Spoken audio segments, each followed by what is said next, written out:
Well, Gene, of course, sitting out here in the sunshine this morning in this nice atmosphere at the Flamingo Hotel seems a long way away from fighting, but I'd like to find out a little bit about your background. You know, a lot of people think Gene Tunney, well, he fought Dempsey a couple of times, and he fought Tom Heaney and made a lot of money and retired, had it pretty soft. But, Gene, it wasn't that way, was it?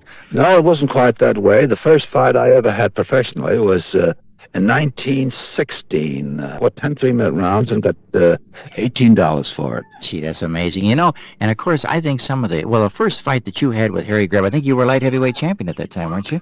Yes, I was a light heavyweight champion of America. That's right. Yeah. And then Greb fought you and gave you a pretty bad licking. Yeah, I got a very, very bad licking from Greb. I lost the decision at the end of 15 rounds, but I'd had my nose broken 2 places in the first round, and my eyes both opened up by the 3rd round, and they couldn't stop the blood. But I was able to go to 15th, thank you. And I think the people were amazed. In fact, the stories that I read on it said that it was amazing that you were able to go 15 rounds in that condition. Well, if it were now, the referee would stop it, or the doctors would jump in and stop it.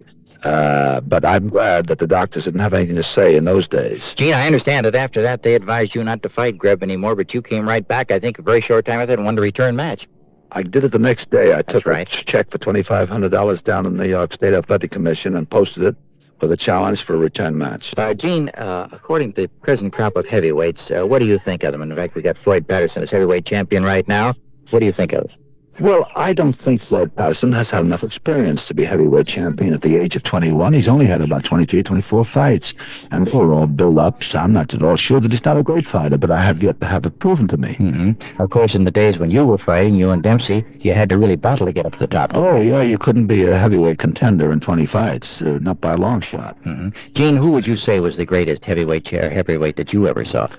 I ever saw? Jack Dempsey. Mm-hmm. Well, Gene, I think one of the greatest heavyweight fights that I've ever heard of and things that have ever been held was the one between you and Dempsey in Chicago. Yes, I think it is, and it's the most romantic heavyweight fight that ever took place.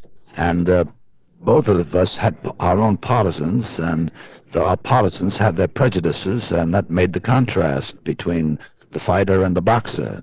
Gene Tunney, we want to tell you it's been a real pleasure, and lots of luck to you too, Gene. Glad to be with you, Thank Jack. you very much.